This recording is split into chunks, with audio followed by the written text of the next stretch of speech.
Well, Larry, beautiful location here, nice home. The homeowners have decided to replace their furnace. Let's explain what's involved in that process and specifically what to expect in an estimate. Okay, first thing, it's very important that we actually get to sit down with the individuals that occupy the home so that we can determine their needs and actually do a needs analysis. Really, the homeowner should be expecting to spend some time with the heating contractor. It's very important for the heating contractor to learn from the homeowner what their lifestyle is. What temperature do they like for the daytime as well as at night? Do they have areas of the home that may or may not heat or cool properly? To be able to come in and actually do a good load calculation on the building so that we know truly what size product we should be putting in for that particular situation. So really, a lot of communication. You're saying have the homeowners meet with the contractor. So set aside some time and walk through the house, is it fair to say, while the contractor is taking notes down? Yeah, it's very important. If we didn't get to meet with the homeowners, we wouldn't be able to find out if there was an area that wasn't heating or cooling properly. Do they have allergies? Do they have environmental concerns for humidity or dehumidification? So I should be thinking ahead of time, are there any cold spots? What's the temperatures I like?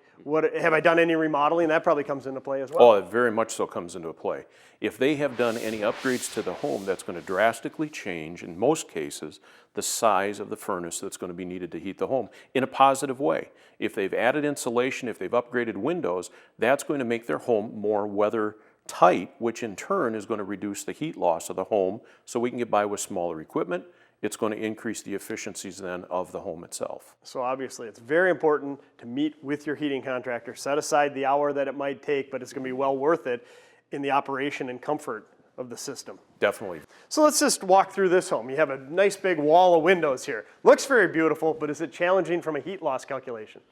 It's something we have to consider. It's not challenging, but it's something that definitely adds to the heat loss of the home. Really what we would do is measure each window, determine what their physical area is, and it's important that we find out what direction does that glass face, because obviously in the wintertime, if we're going to gain a lot of heat from the sun, that's an important factor to understand.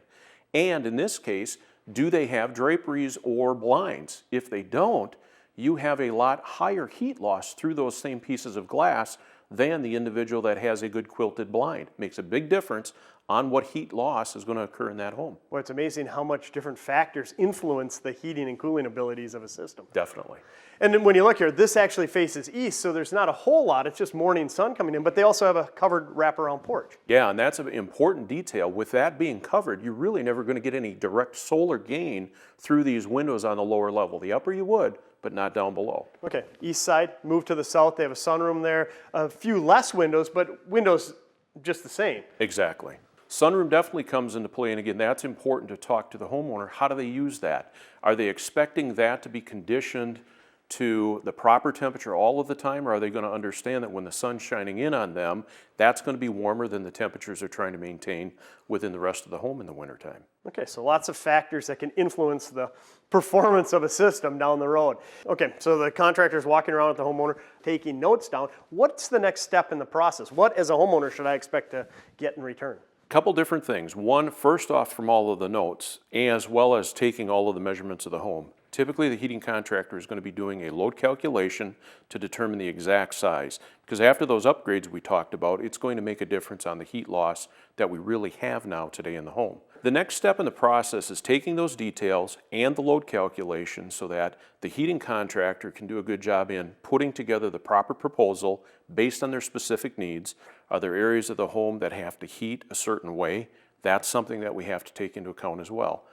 And then one of two things are going to happen. They'll either do that on site with today's technology or potentially go back to the office, do the calculations, and either schedule a second appointment or mail the proposal.